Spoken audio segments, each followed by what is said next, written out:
My name is Adrian Nichols. I'm a director of Evesham Debt Advisors, and I'm here to help and support you. If you're in debt, you're not alone. There's nothing to be embarrassed or ashamed about, and there is a solution for you. We hear and read a lot about people who are having problems in managing their personal debt. As a debt advice specialist, could you give me an indication of the extent of the problem? Yeah, it's a massive problem. Over 9,000 people every day are going into Citizens Advice Bureau for debt advice and help. 1,600 people every day are still being made redundant. 876,000 people have been unemployed for more than 12 months.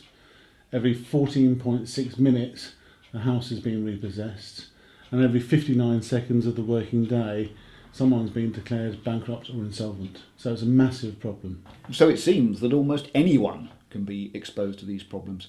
Could you give me an indication of the sort of people you have helped? I've literally helped people from all walks of life.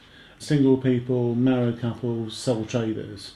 If I gave you a typical example, a typical client would be a married couple, 2 children, house value of about £200,000, equity of about £50,000, but with £28,000 worth of unsecured debt.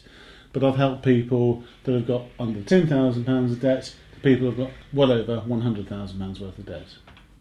So there are a wide range of creditors involved? Yes, I mean typically it's the banks, the building societies, the credit card companies, mobile phone companies, catalogue companies. But typically we're dealing with MBNA, Lloyds, NatWest, Nationwide, Northern Rock, Capital One, Egg, Marks and Spencer's, Moorcroft, Virgin Credit. We hear a lot about the free advice that is available.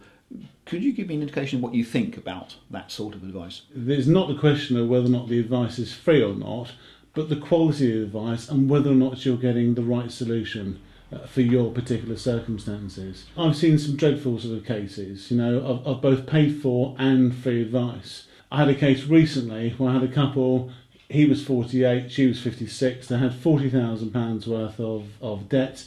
They were in a debt management plan, actually in a token payment plan. They were paying £100 a month in management fees, and only £37 a month was actually going to the creditors. An absolute disgrace. Now, at Evesham Debt Advisors, we're regulated by the Office of Fair Trading, the OFT, and also the Financial Services Authority. And what we do is we keep our management fees down to an absolute minimum. And finally, what advice would you give to anybody who is worried about managing their personal debts? Really, to get advice as soon as possible. Don't bury your head in the sand. Don't let this get out of control, and certainly don't borrow more money in the hope that this is going to get you out of trouble, because actually it will get you deeper into trouble.